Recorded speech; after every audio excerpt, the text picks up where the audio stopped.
All right, everybody, thank you for joining and for waiting there. To first off answer the first question in the Q&A already, someone says, I don't see controls for camera or mic. Can you hear me? I cannot hear you. I cannot unmute you. Please, if you have a question, just type it into the Q&A section.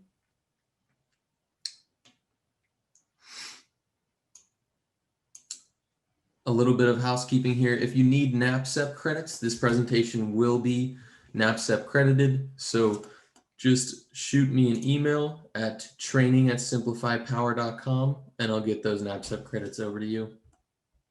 My name is Matthew Walker. I'm the trainer here at SimpliPhi Power. Troy is also here with us, who we all know and love. So I'm going to be jumping in here in just a minute. This is the SimpliPhi IQ 101 training. And again, if you need NAPCEP credits, just email us with your full name to training@simplifypower.com and we'll get those NAPCEP credits over to you. Awesome. So I'm going to jump in here and get started. Any audio issues or camera issues, please just put something in the Q&A there so I can see.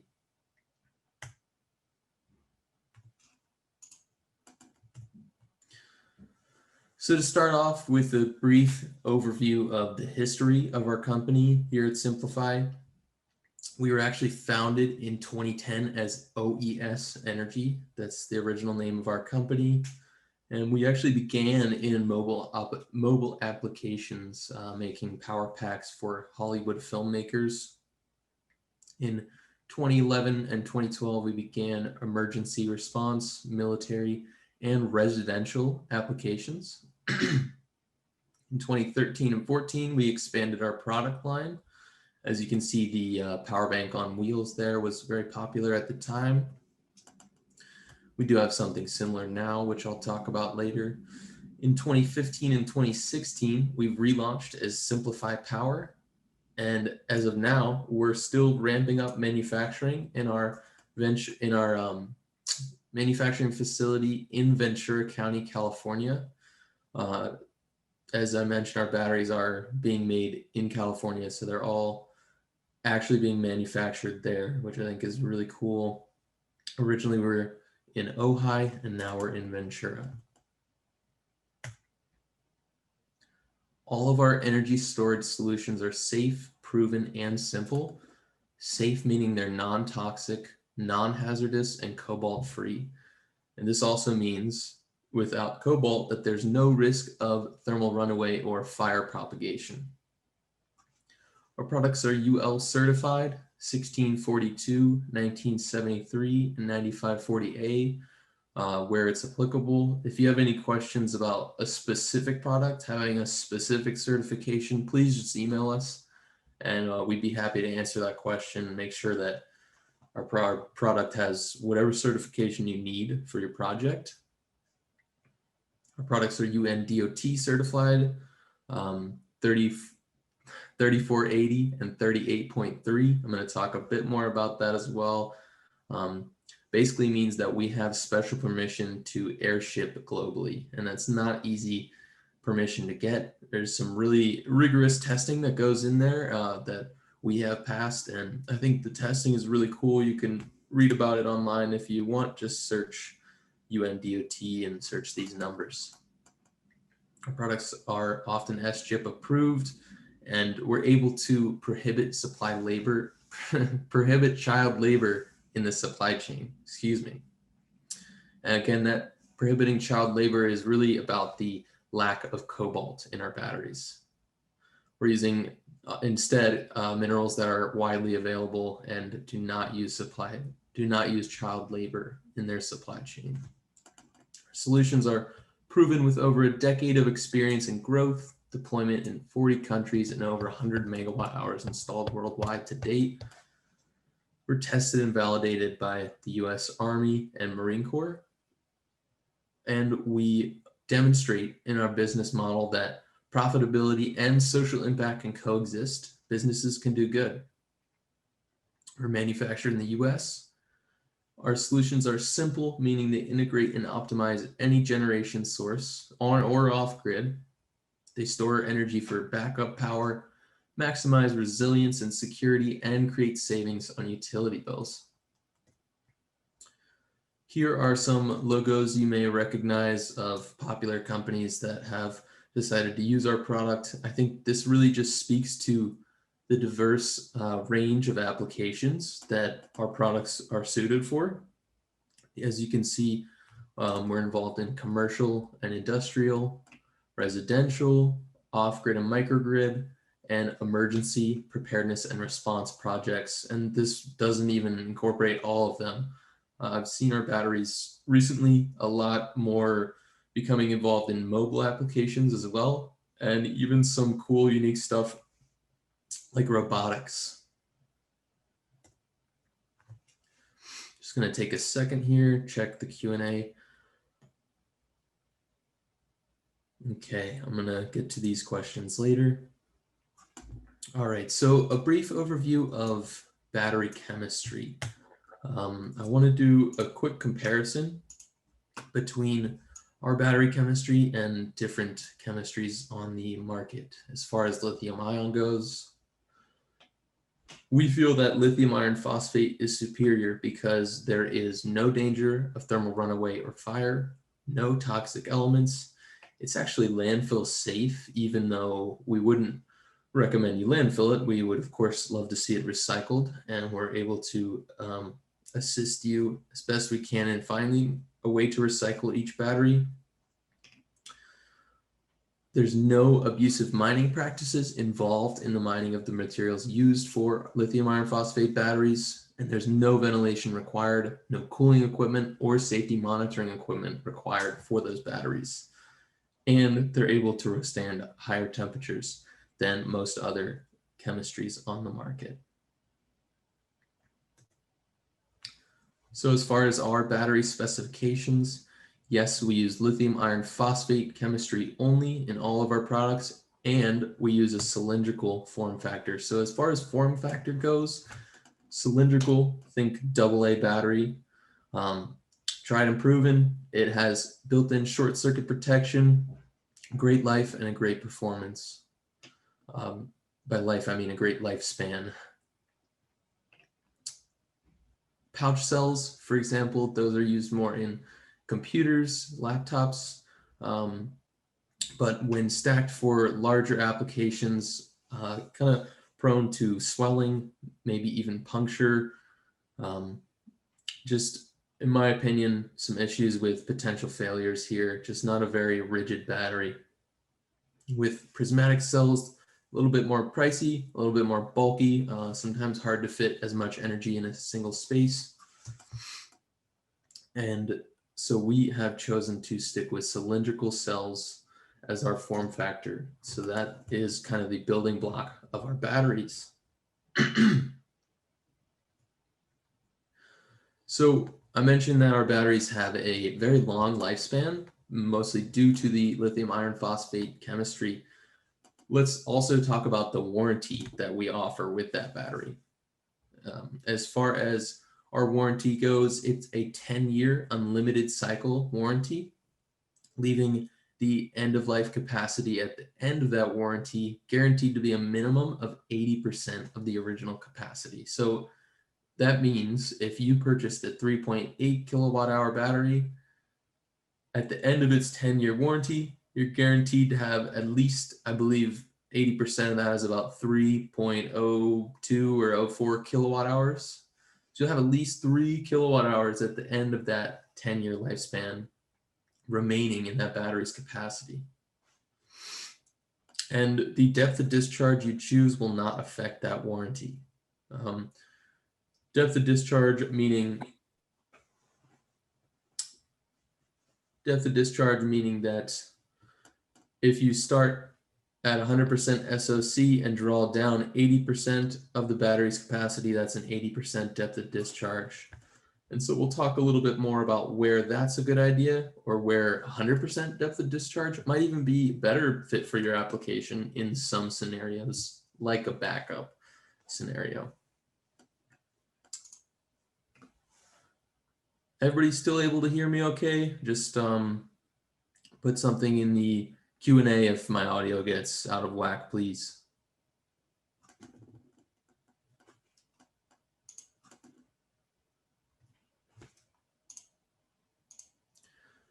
So as far as the temperature window of our batteries, I want to first mention what operating temperature is. Operating temperature refers to the standby or discharging temperature. So you can discharge all the way down to -4 degrees Fahrenheit on the low end, or all the way up to 140 degrees Fahrenheit on the high end. And you can also store your battery at those temperatures, but you cannot charge your battery at those temperatures. You can only charge your battery from 32 degrees Fahrenheit freezing point to 120 degrees Fahrenheit. This is a wider temperature range than most other lithium ion batteries that we see. This is super important because it allows us to not need a coolant system, HVAC, or ventilation system.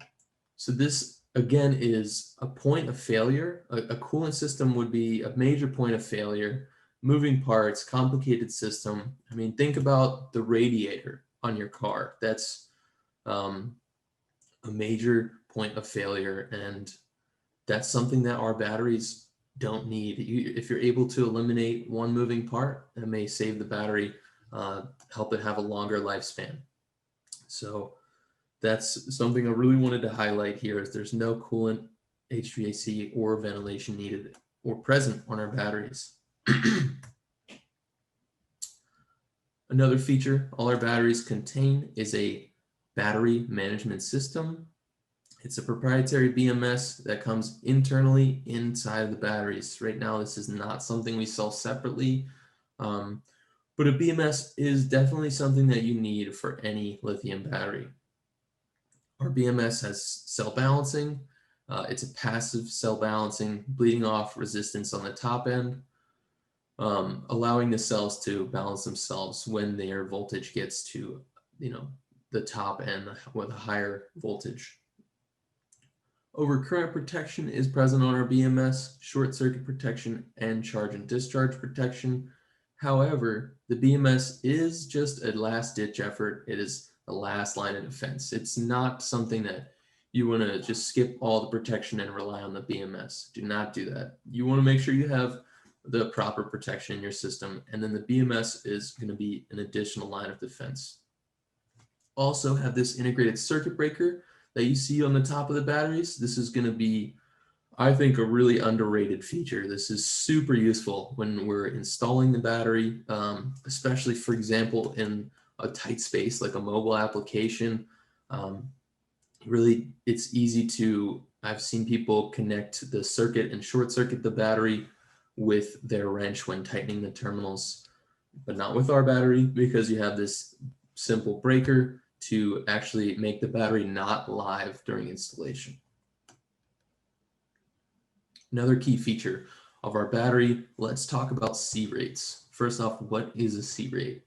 A C rate is a measure of the rate at which the battery is discharged relative to its total capacity. So if the battery bank, or if the battery is 3.8 kilowatt hour battery, and you discharge it in 2 hours, that's a C/2 rate, and you're able to discharge the battery at 1.9 kilowatts. That is the discharge rate of our 3.8 kilowatt hour battery. For example, a 1C rate would just be discharging the battery in 1 hour, and C/5 is discharging the battery in 5 hours. The C/2 rate is actually how our capacity of our battery is rated at, and this allows the battery bank, a small size bank, to provide a larger amount of power, especially when we compare these to, let's say, lead acid batteries, which are rated at often C/10 or C/20 even. They're really not made to provide a lot of power very quickly. Another key feature is the scalability and expandability of our batteries. When I say scalable, What I mean is that the 3.8 battery, you can wire as many in parallel as you want. There's a simple parallel wiring configuration, no communication lines to be run, and you can really scale that up to fit any energy and power needs for your project. When I say expandable, what I mean is that you can add to the battery bank to increase the size at any time after the initial installation. This is really something I don't often see with other batteries on the market. I think this is pretty special to our company, and it's a really underrated feature. So let's just take a look at an example here. This is a great example of a scalable example of our batteries. They've installed over 300 kilowatt hours just using our 3.8 kilowatt hour batteries. So that's over 88 batteries. They're easy to expand on, of course, as I said, and here is a great example of where they started out with 8 batteries, and a couple years later, they actually added 8 more. What I want to point out here, one thing I should note is that here these batteries are actually mounted upside down. That is the only thing that we no longer allow for. They can be mounted in so many different ways, but upside down is just not one of them. It puts a little too much weight on the terminals over time. And when you're adding to a bank, the warranty of any batteries added after the fact reverts back to the oldest battery in the system. So if you had a battery that was 2 years old and you added another one to it, both batteries would effectively have an 8-year warranty remaining. Another key feature of our batteries is that there's no maintenance required. They're self-contained and stable lithium iron phosphate chemistry, meaning there's no venting and no gas is released over time. These batteries are not going to need any maintenance, and they have a low self-discharge rate of actually less than 1% per month. 1% would be on the high end if you're in a hot, humid environment. Other than that, it's even less. And this is really important when you talk about maybe a backup system where you don't want to be consistently just floating the battery, and you just want to charge it and leave it there. Our batteries are going to hold their state of charge. And this is, not the same, for example, with a lead acid battery, where you really do need to charge those and top them off a little more often. Just going to quickly pop in the Q&A here, make sure everything's still okay with my audio and video. Awesome. I don't see any questions about my audio and video. I'm going to keep rolling along, keep firing those questions off, and I'll get to them all at the end. Thanks so much, everyone. All right. So an example of our batteries not needing maintenance. Very fitting photo here is a big lead acid battery bank. You can see there was likely some overflowing of some sort at one time or another, and some corrosion occurring within this lead acid bank. Giant bank replaced with a smaller footprint bank here of our batteries. A smaller bank actually ended up with more usable capacity and more power and energy available. So I love this photo because it's a really elegant and simple way to replace such a big, messy bank. So I'm going to do an overview of some of our products. And if you have any questions about the specific products, just shoot an email over to us. First off, our PHI 3.8 battery. It's a simple parallel connection, modular and scalable drop-in lead acid replacement. It is designed as a lead acid replacement. However, it's now being used for all kinds of projects, really. I've seen them used in robotics, like I said, mobile applications, off-grid, on-grid. There's no limit here. This is a very versatile battery. It's 3.8 kilowatt hours, 151 amp hours at 24 volt option, or 75 amp hours at the 48 volt option. And this battery, just like all of our batteries, has a built-in battery management system to keep the cells balanced and provide some protection, as well as the integrated circuit breaker, which you see on top right here, this little button.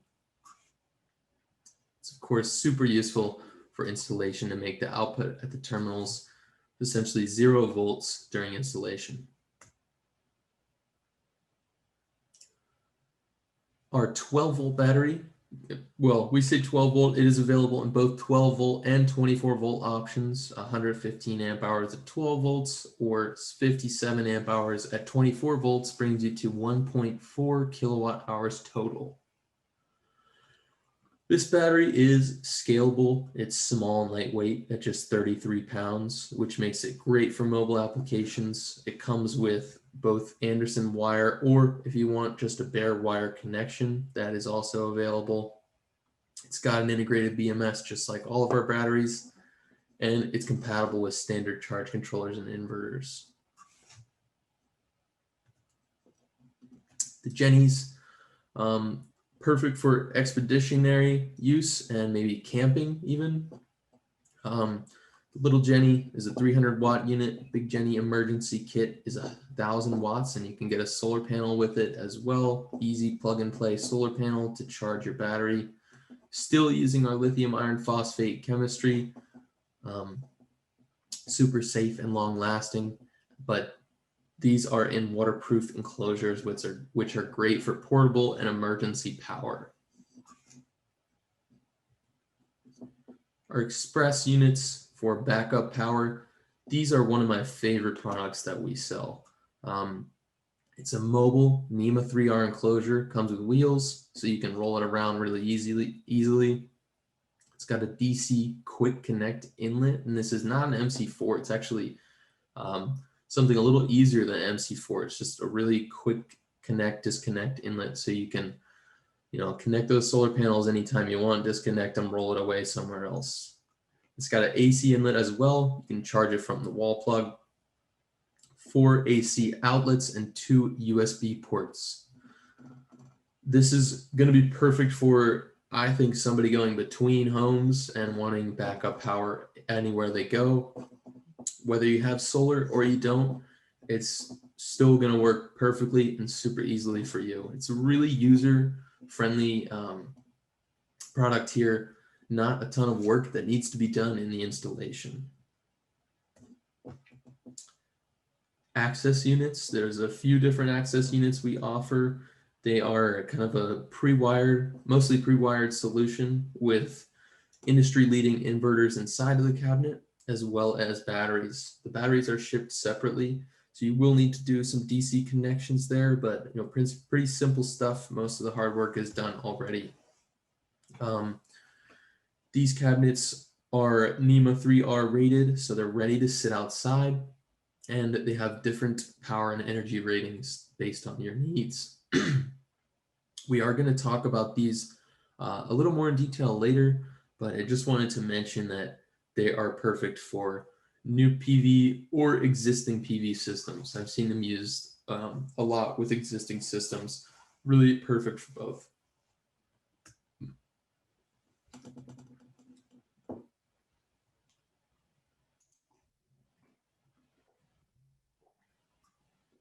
Excuse me for just a second here.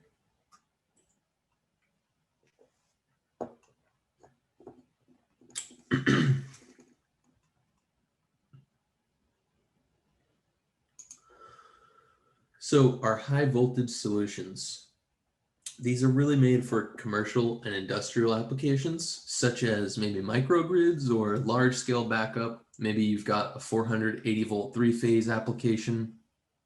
This would definitely fit those needs. This is a scalable solution. It's a little bit more built to order than our other solutions. So I would say if you need a high voltage solution or a containerized solution, just go ahead and contact me or our sales team. You're welcome to just email me at training@simpliphipower.com or sales@simpliphipower.com. These do have an external BMS, unlike our other products with internal BMSs. It scales up from 200 to 800 volts DC nominal, and again, scales up in energy and voltage with extra stacks of batteries. It is CAN bus, Modbus, and Ethernet ready, so you will be able to use communications. Our newest product line is the AmpliPHI battery. This is 3.8 kilowatt hours and 75 amp hours, similar to our other battery. It's 51.2 volts DC nominal, UL 1973 certified. Let's take a look here at the top of the battery. You can see the breaker right in the center. So it's got a 100 amp breaker, and that matches the maximum discharge at 10 minutes for 100 amps DC. So that is the surge, but the continuous discharge is still that C/2 rate that we talked about earlier. So these, and you know, I really just want to take another second and really harp on the C/2 rate. That is so important when you're designing a battery system, that you match the battery's total capacity and C rate to the inverter's output capability. So if you have a 8 kilowatt inverter, you need 16 kilowatt hours of SimpliPhi batteries. However, if you have the AmpliPHI battery, you can actually undersize the battery system if you have the AmpliPHI paired with a solar inverter. At the moment, AmpliPHI is able to communicate with the solar inverter, leading to some really cool features, one of which is that it will be able to self-protect. So there would be, you wouldn't be able to really damage the battery by over discharging or overcharging it, because the AmpliPHI itself is going to tell the solar inverter what to do as far as charging and discharging. Right now, you're limited to 30 battery modules in parallel. I believe actually this is just been updated to 40 battery modules with a 1 meter cable each. So there's 3 ports here for the cables. This is going to go to the previous battery. This is going to go to the next battery, or the inverter if it's the last battery. So if you have any questions on how to wire the communications cable, just email us. I don't really want to go too deep into that right now. It's really the same dimensions as our other battery, as our 3.8 battery, but it's slightly heavier. It does fit in the existing wall brackets, or if you have the access units or boss cabinets, it fits in those as well. Same dimensions as the 3.8.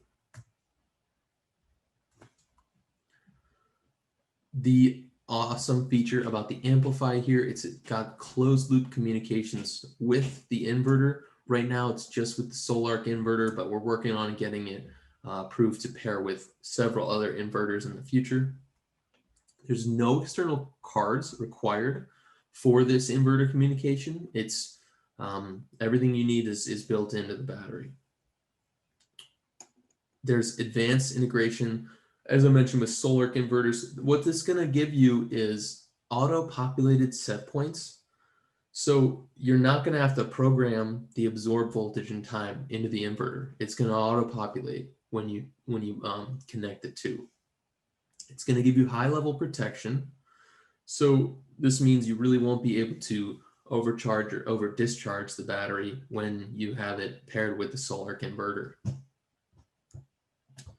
This is going to allow you to use a smaller battery bank. So even if you did want to have one battery on a solar inverter, not that I'd recommend that, you can do it. You can get away with that if you have the AmpliPHI and the solar.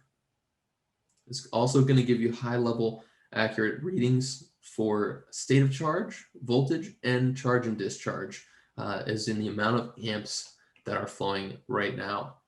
Like at any given time, you can check the voltage and the amount of amps flowing in or out of the battery.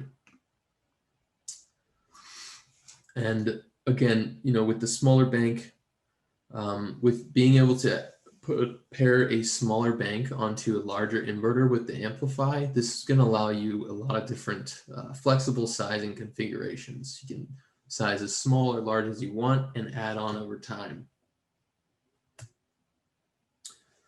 So let's talk about levelized cost of energy. And when we say levelized cost of energy, we're really talking about the cost of each kilowatt hour that the battery delivers. That's, that's what you're paying for as a customer. So even if one battery has a lower upfront cost, it's important to look at the overall return on investment over the lifetime of the battery, because one battery may be one battery may cost more upfront, but actually be less expensive per kilowatt hour over the lifespan of the battery. So we can kind of jump into the calculation of LCOE, and again, asking what is the cost per kilowatt hour that I can get out of this system. What you're going to do is, and actually you don't need to worry about doing this at all, because we have a calculator already made to do this for you on our website. So this presentation is going to be sent out to each of you afterwards, and you can just click here to use it, or you can find it on our website in the support tab.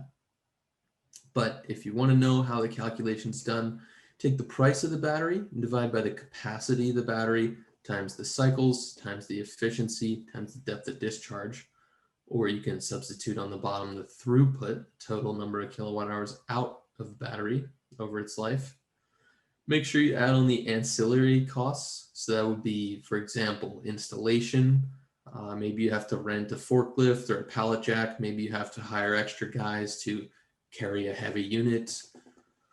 Maybe you want to include maintenance costs. Don't forget these. And ultimately, you'll get the cost per kilowatt hour. Last time I checked, it was a little less than 9 cents per kilowatt hour out of our batteries. As far as battery sizing goes, want to touch on this because, again, we mentioned we would talk deeper about depth of discharge. So when you use the 100% depth of discharge, you're likely going to get many less cycles out of the battery, but maybe this makes sense for you. Maybe you are using the battery as a backup application, so you're not discharging every day. And when you are discharging, you really want to get every last drop of energy, so to speak, out of that battery. But we definitely recommend for the longest lifespan that you use 80% depth of discharge, especially for those of you maybe off-grid or discharging your batteries daily. It's going to result in definitely the longest lifespan for you. As far as battery sizing goes, you want to make sure that you, again, size for your peak demand, and for backup power, you really want to oversize this a bit so that you can use 80% depth of discharge. So here's where, for the last time, I promise, I want to harp on C/2. This is where we see the most common mistakes and misuse of our batteries, is people not paying attention to the C/2 rate of each battery. If you have an 8 kilowatt inverter, for example, you need 16 kilowatt hours of battery storage. So double the inverter output and get that amount of kilowatt hours in storage.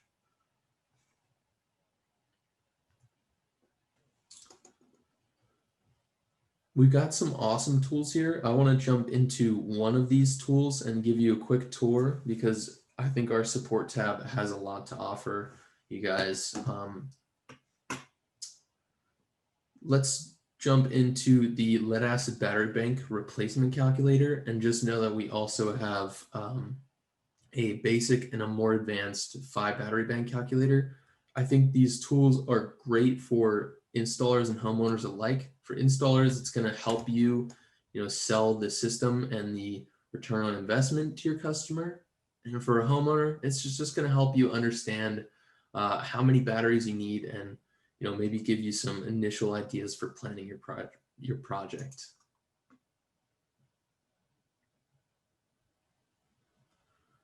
So hopefully this is loading okay for you guys. I can see it perfectly. Hope you're able to see it as well.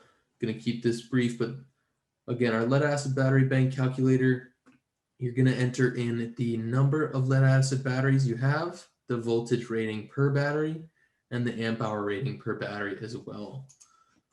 So let's just use an example. I recently had a mobile customer who had a single 200 amp hour 12 volt battery. It was an AGM battery and he was using it at 50% depth of discharge.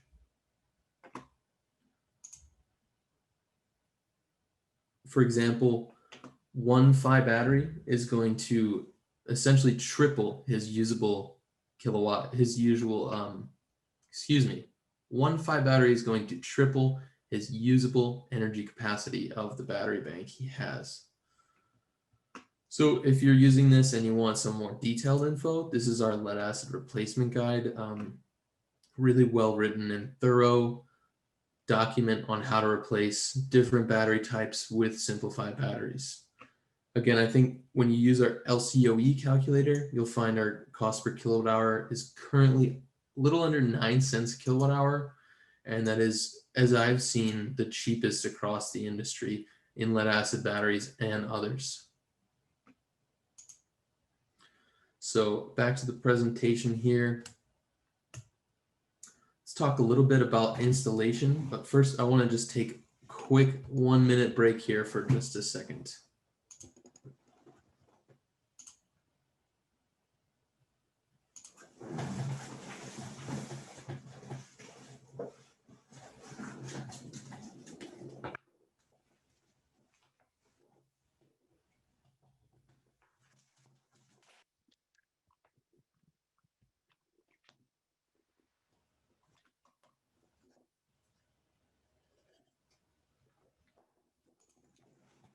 All right, everybody, thank you for bearing with me there. Wanted to refill my water real quick. So let's jump back into installation.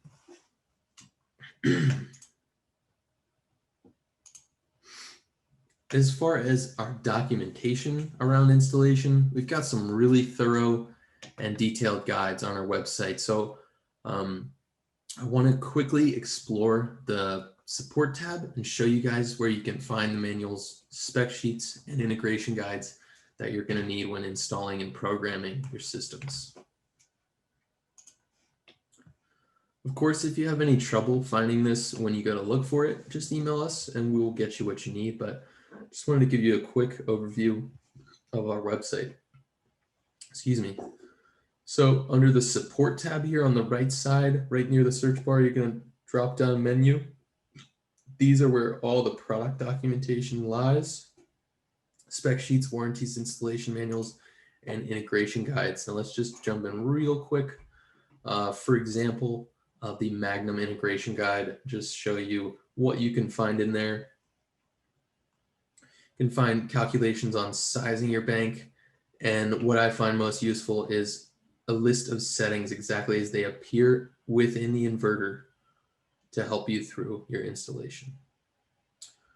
All right, enough of that. Let's talk about shipping. So upon receiving your battery, make sure to check the box for damage. If you're looking at a highly damaged box, I would say just don't sign for it. That's not going to be something that we here at SimpliPhi are able to necessarily take care of for you. It's also up to you and the shipping company to sort that out. Don't accept a severely damaged box. Additionally, if the battery has been dropped hard, you will want to check the breaker. The breaker will likely show some damage if the battery has been dropped. When you turn on the battery, make sure to test it with a multimeter. When the breaker is on, you should see about a 53 volt output upon receiving the battery. If the breaker's off, you're going to see a 0 volt output. So don't be alarmed if you see a 0 volt output and you realize, oh, the breaker's off. One thing I want to say here is that a lot of people receive the batteries at, let's say, 53 volts for a 48 volt battery, and they immediately think, oh, the battery must be fully charged. That is not necessarily correct. Our batteries are shipped around 30% state of charge due to safety regulations around transportation. So even though they say 53 volts upon receiving, you still need to make sure that you fully charge the battery before powering any heavy loads. Really, you should charge the battery fully before powering loads at all.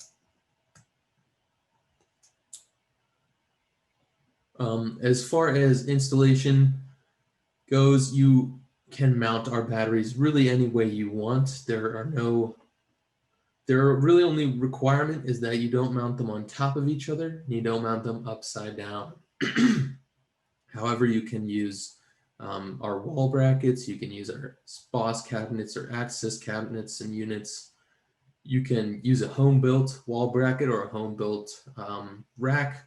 I've seen plenty of beautiful home-built racks recently, and we have no problems with that. We're not going to be picky about the orientation of the battery, even if you want to have the battery so that this logo, SimpliPhi, is facing downwards.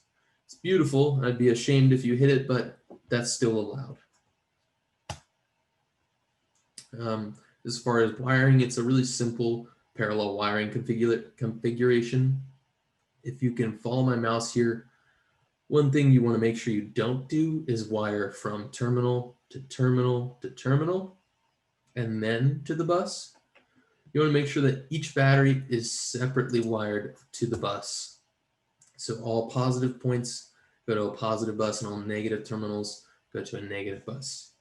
And you want to use the same length and same size wire to do this. As far as a combiner box or a bus bar, we don't really have any crazy requirements here. Just make sure that the bus bar or the box is rated for the right current and voltage values. So also, I definitely recommend you have each battery on a separate terminal. We've seen people stack two lugs on one terminal. Sometimes that's okay, but often it's not a very flat lug and they don't make great electrical contact. So I really definitely recommend you have each lug on a separate terminal of a bus bar. So if you're landing 6 batteries on the bus bar and you have one cable going out to the inverter, then you need at least a 7-terminal bus bar.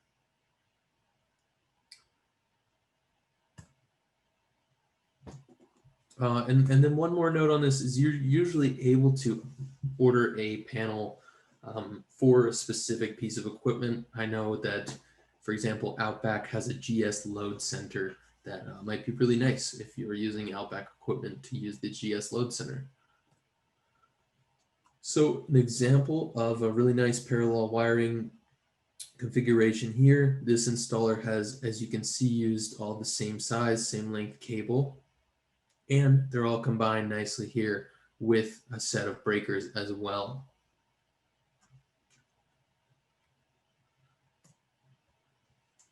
Make sure to use a torque wrench when you're installing our batteries. The specification is 160 inch-pounds for our PHI batteries. That is the maximum and the recommended. So you really want to make sure you get to that 160 inch-pounds.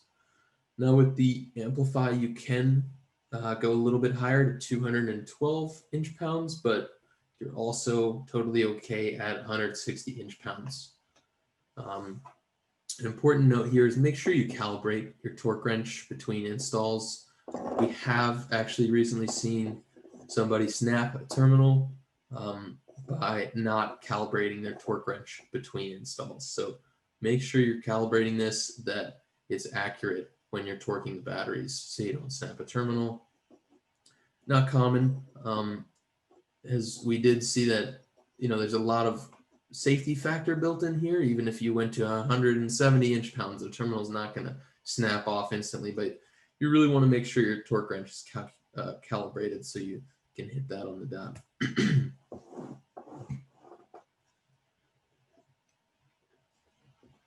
As far as commissioning and programming goes, 2-stage versus 3-stage.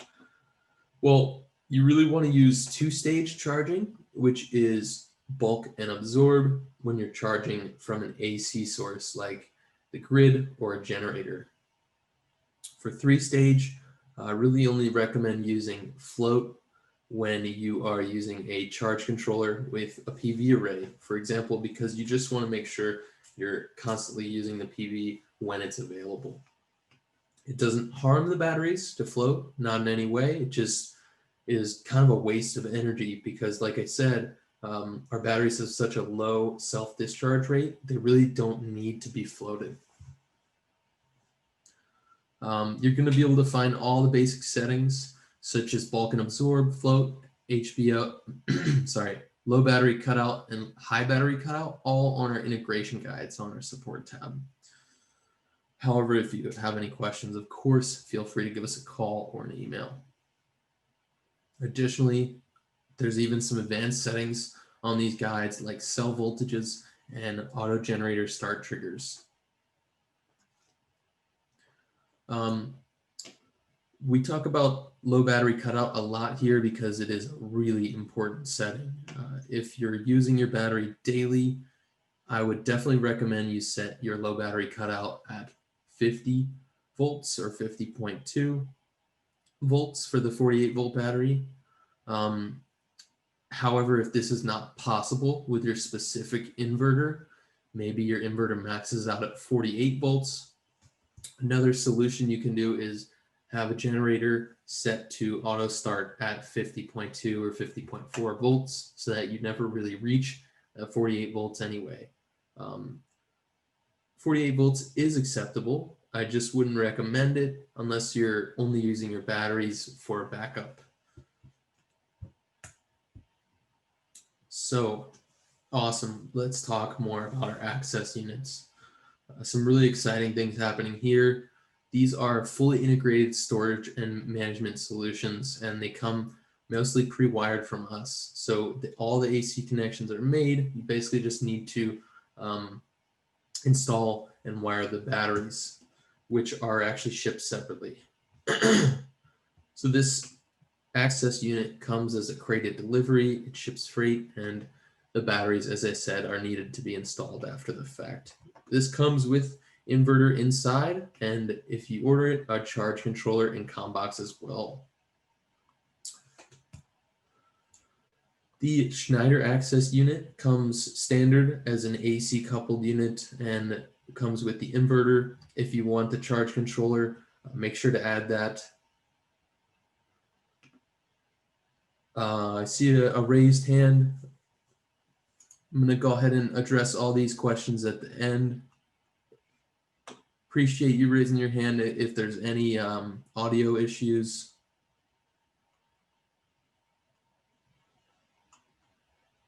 Just going to scroll through these questions real quick.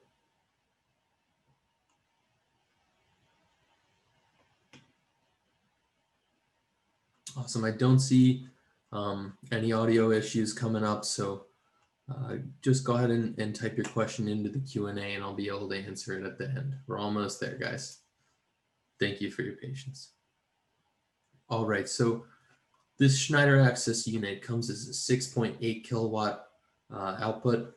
It's the 6848, and it, of course, as I mentioned, comes with the 600 volt charge controller if you add it.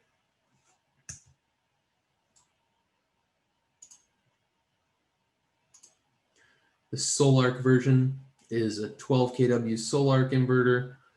There is an MPPT built into the Solarc inverter, so it comes DC coupled or AC coupled as it is, no charge controller required.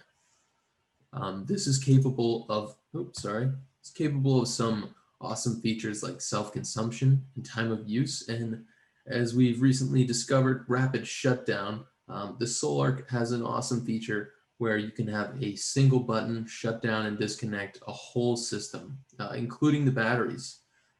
So the batteries, inverter, and PV will all shut down with a single button. And we've seen this, increasingly being required by different jurisdictions. So this is a real game changer. And this works, of course, for grid-tied and battery-based solutions. I think this is a great overview of DC coupled versus AC coupled systems. When you have a DC coupled system, of course, The charge controller output is connected to the DC bus, which is in turn connected to both the inverter charger and the batteries directly. With an AC coupled array, you'd see that array connected to the inverter via a sub panel or maybe a critical loads panel.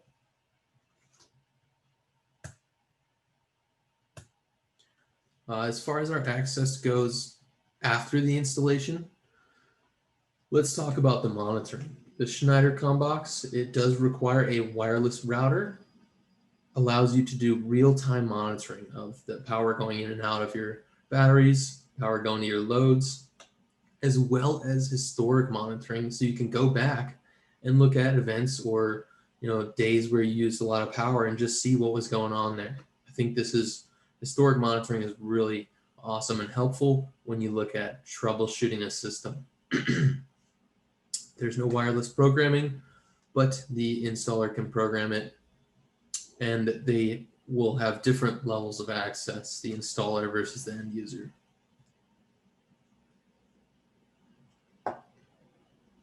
Now the solar monitoring, again, wireless router was required, real-time monitoring and historic monitoring. However, wireless programming is an option here, and you can give your customers special access to their system. One thing I want to point out here is with the AmpliPHI, again, we're going to be, leveraging the SolArc's monitoring platform. There's no AmpliPHI monitoring platform, but you're able to monitor the batteries through the SolArc software, making it even simpler. I want to highlight, if especially this is your first time seeing one of our presentations and you're not aware of our IQ program, getting certified as an IQ installer is a pretty quick process. Basically just complete 2 installs, apply using this link. I'm going to give you a quick run through of some advantages. Excuse me. For example, you'll receive this swag pack when you apply, which is awesome. You can show off that you are SimpliPhi IQ certified and able to install and trusted to install our batteries. This is the application form. It's very quick. Just enter your basic information, your address, so we know where to send your swag pack, brief description of your business. We would love it if you would attach your license to install batteries in your jurisdiction and send us some photos of your installations. After you finish that and you complete the certification, you will appear here on this map. So you can see these little IQ flags. These are where certified installers have already taken our test and passed and become IQ certified. So this is where we route people when they're looking for an installer of our products. I think this is a big advantage for installers looking to gain exposure. You can see these other logos. These are our distributors on there, so helpful for when people are trying to buy a battery as well. This is called our Where to Buy map. It's on our website, again, in the support tab. So if you want to apply to become an IQ installer, just click this link right here or email me and it'll help you through the process. Thank you so much, everybody, for sitting through that presentation. Hope I didn't bore you too much. Hope you got some info out of that. Now I'm going to jump into the Q&A and answer some of these questions live. So let's start from the top. In your expeditionary series, do you have anything small and lightweight enough to carry on your backpack for off-grid? I'm not sure of the exact weight of the smallest Jenny unit. I'd say go ahead and check out the products tab or just email us. We'd be happy to get you that weight of that product. Don't know that it would really fit in your backpack, but I'll have to double check on that.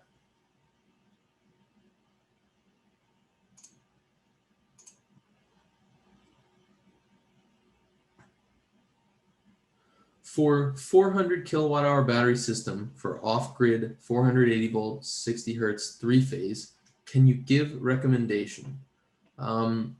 Seems like our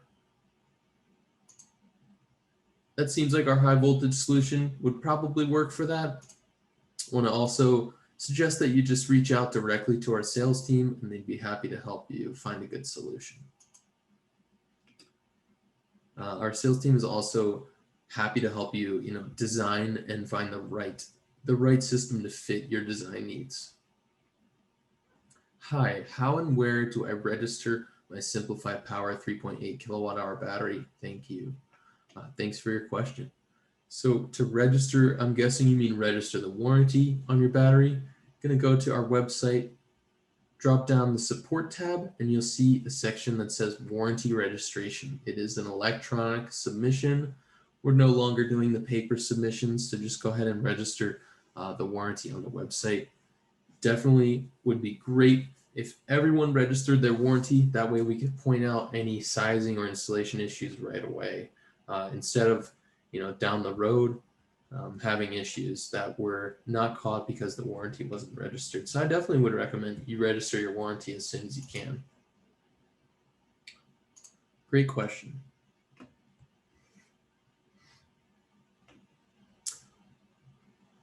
Are the LFP cells manufactured in the US or just assembled of packs? I'm not too sure there.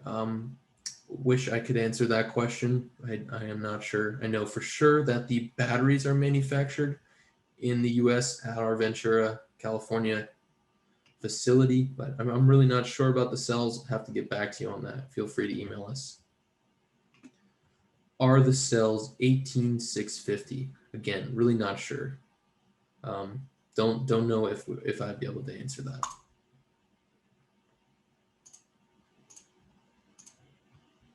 How do we recycle EOL battery? How do we recycle end-of-life battery? I would recommend you just email us about this. It depends on your location. There are different recyclers in different areas.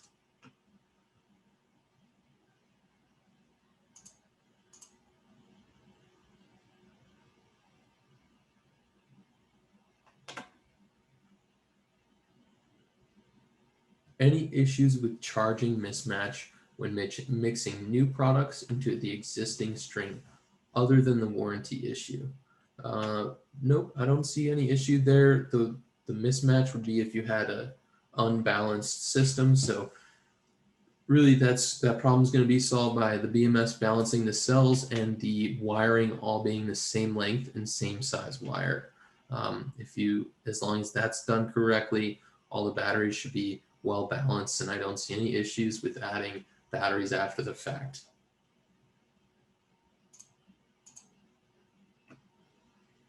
Great question, guys. Keep them coming.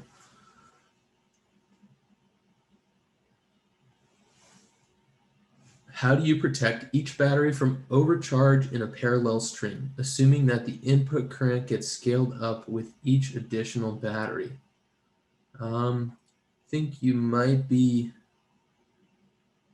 thinking of a series system there. The input current does get scaled up with each battery, but it's split between all the batteries. So really, nothing special that needs to be done there. Not sure if I understand the question correctly, but there's no issues with overcharging in parallel. If you have, for example, 75 amps going into a bank of 2 batteries, you will truly see about 37.5 amps plus or minus maybe 1 amp going into each battery. The way we prevent that, I guess, is just by having all the wiring same size and same length cable. Mixing of old and new product is not recommended with lead acid products. Big telecom scale lead acid rated C/8, auto and small scale typically rated C/20. Thank you. Great info. I think I think we're really in agreement there. Lead acid batteries are not really, you really can't add batteries to an existing installation. And yes, I do agree that they're rated between C/8 and C/20 for different applications. Thank you.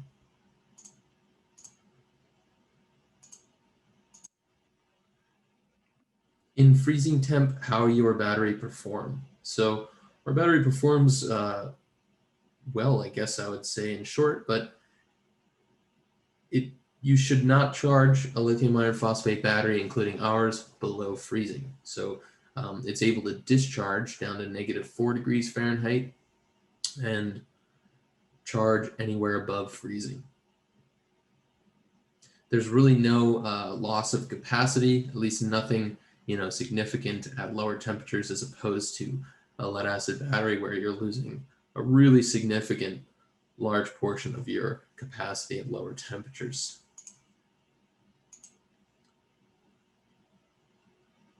Can the batteries be used in series? No, absolutely not. You cannot wire our batteries in series. It will fry the BMS. Does the internal BMS trip the circuit breaker in case of short circuit / cell over temperature? So kind of complicated answer here. As far as cell over temperature, the AmpliPHI battery does have cell under temperature protection. The PHI battery does not have under temperature protection. So it's on you to keep the temperature of the PHI battery within specified ranges. The AmpliPHI battery will not allow charging at below freezing.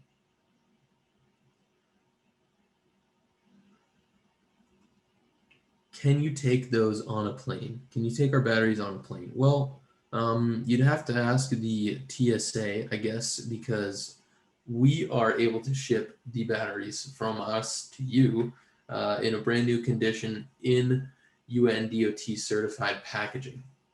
So yes, we can put our batteries on a plane, but I don't know that they would let you just hop on board with the battery as a carry-on.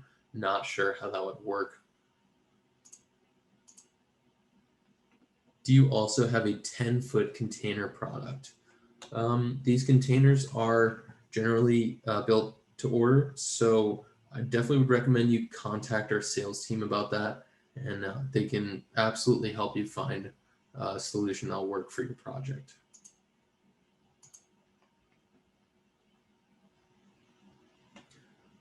Does the internal BMS trip the circuit breaker in case of short circuit? Well, there is a built-in circuit breaker in the battery, so that would, I'm sure, trip in the case of a short circuit. Do high voltage and containerized industrial products contain the same warranty and cycle life? Yes, they do have a warranty and a great cycle life. I'm not sure exactly what that warranty is. Please email our sales team or myself and we can check on that for you. I'm not 100% sure if it's the same 10-year warranty. I want to say yes, but don't quote me there. I'm assuming C&I means commercial and industrial. Yeah, that is correct. Does the PHI battery also have a limit of 30 or 40 in parallel? Great question. No, it does not. You can parallel unlimited PHI batteries. Can either battery be used in series for higher voltage applications? No, neither battery can be used in series. The only high voltage solution we have is our quote-unquote high voltage solution. So those batteries are in series, but you cannot parallel our PHI or AmpliPHI batteries. What about depth of charge? Would a charge of less than 100% help with the life of the batteries? No, not necessarily. We really just recommend the more important thing is the low battery cutout. You want to cut off discharging before you reach 100% depth of discharge. As far as charging goes, you don't need to charge it 100% each time, but it's not necessarily gonna lengthen the lifespan of the battery if you're doing partial charges constantly. Another thing to consider is your battery monitor or meter. a lot of times these will calibrate to an extent at the top of a charge cycle. So only after a full charge will the battery monitor be able to calibrate. That's something to consider. I think that can be pretty important as well.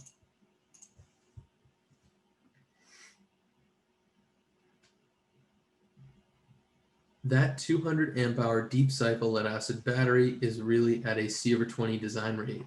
The 2-hour discharge rate for it is likely closer to 100 amp hour total available, still with 50% DoD, so maybe even 50 amp hour discharge, or sorry, 50 amp discharge for 2 hours. Great point. Thank you for pointing that out. Again, really not even a close comparison there. The lead acid batteries are often rated at C/20. In this case, it was rated at C/20. The battery that I used for the lead acid calculator.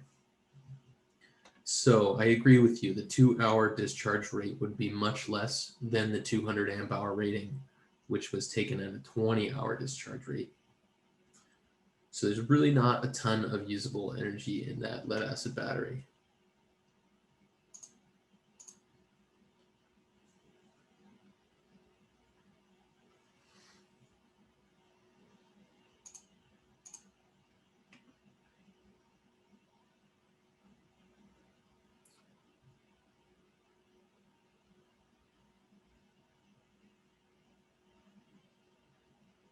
If the DC bus has tall enough standoffs, not really sure if I understand your question about flat lugs side by side here on the DC bus. Please just email us a photo or a diagram of what kind of wiring configuration you're going to do, and we'd be happy to answer any questions about whether that's going to be okay.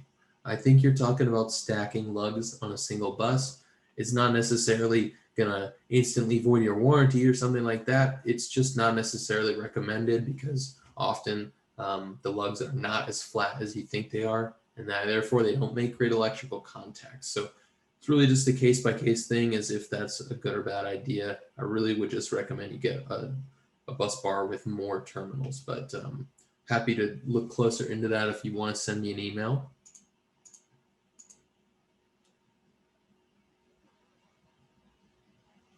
Hi, I have heard that two-stage battery charging is always desirable on lithium batteries as a general rule of thumb. Is that correct? Thank you. Thanks for your question. I just know that float charging is not going to negatively affect our batteries in any way. It's just really not necessary because the batteries don't self-discharge so much. So there's no real reason for you to only use two-stage battery charging other than to save on your power bill and make sure your generator isn't running to float your batteries. That would be a waste of fuel. But it's not going to hurt the battery to float charge it, no. Can you have those documents in 24 volts? Probably you're referring to the integration guides and spec sheets. They're all listed as both 24 volt and 48 volt versions in each document. So whether you're putting in a 48 volt or 24 volt system, all the numbers that you need are going to be in that single document. And if they're not, just email us and we will get them to you.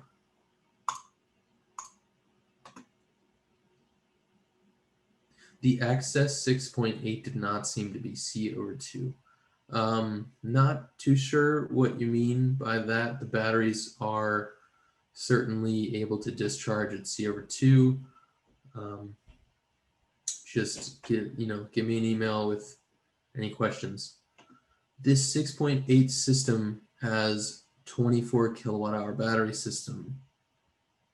No, it does not. But you could always add batteries besides an access unit in a boss cabinet or in another configuration if you wanted. So we don't support paralleling access units, but we are happy to see you add battery storage to an access unit. And I think, for example, a boss cabinet is one great way to do that. if you need more storage on your access unit.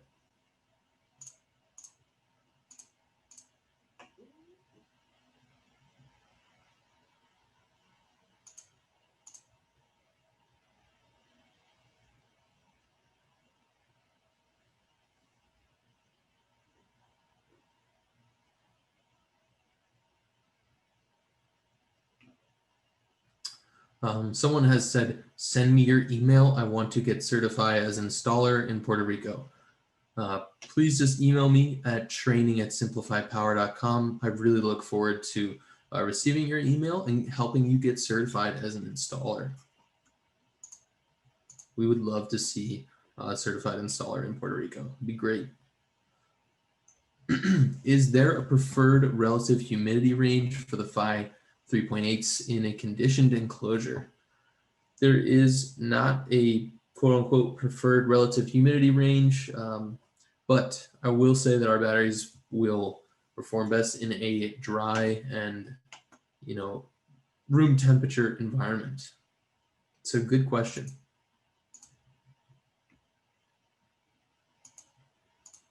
It looks like we are almost out of time here. Just a few more questions.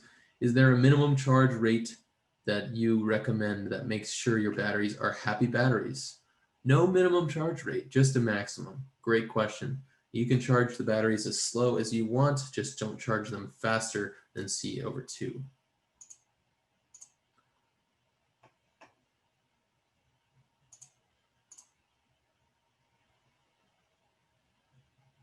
What is the price difference between PHI and AmpliPHI? It really depends on your distributor and how many you're ordering.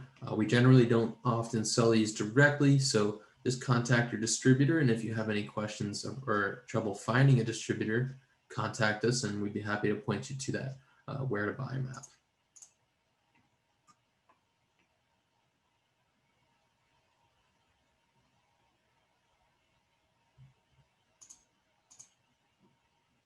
What is the charging efficiency of your batteries? Great question. That is 98% round trip. So in and out, 98% efficient.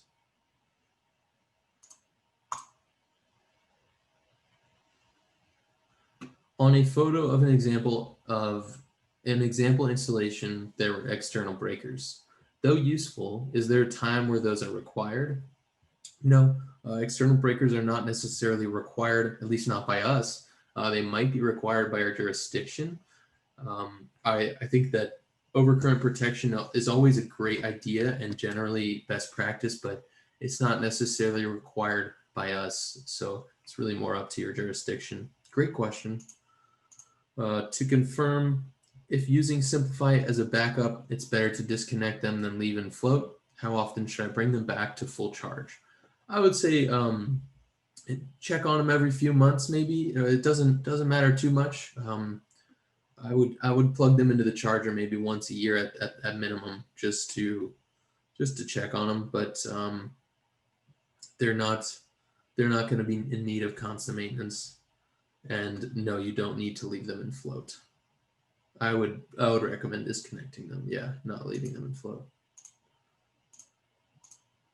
Do you have 36-volt configurations? Unfortunately, no, we do not at the moment.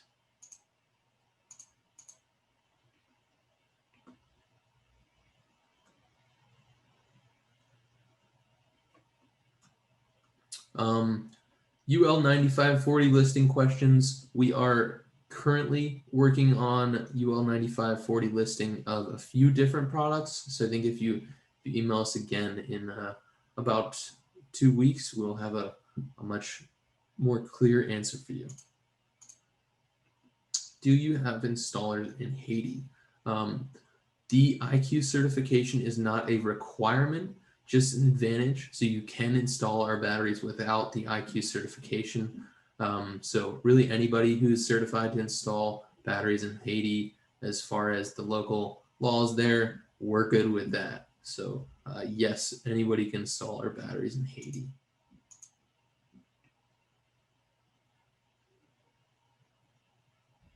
How well do your batteries work with Outback Radium? Is there advanced integration with Solar? Our batteries definitely are compatible with the Radian. We've seen them used with several Radians. We even have an Outback integration guide for those products.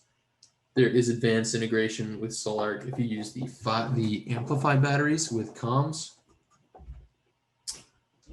I'm just going to take 2 or 3 more here, and then I'm going to need to call it a day.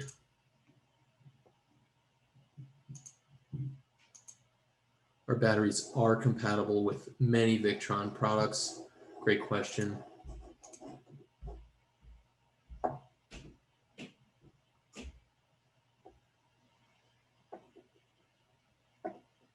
Yes, the warranty of any new batteries added to an existing system will revert to the warranty of the older batteries. So 10-year warranty battery installed on a 3-year-old system effectively becomes a 7-year warranty.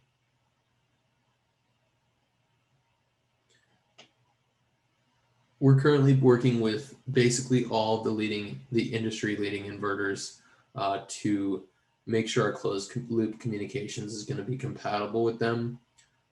So if there's a specific person in mind, yeah, we're probably working on testing.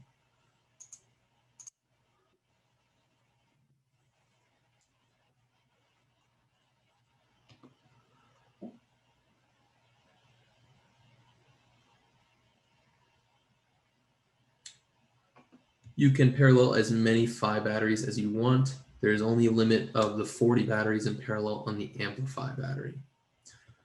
Awesome, guys. With that, I'm going to close up shop for today. Thank you, everybody, so much for tuning in, and I will see you next time.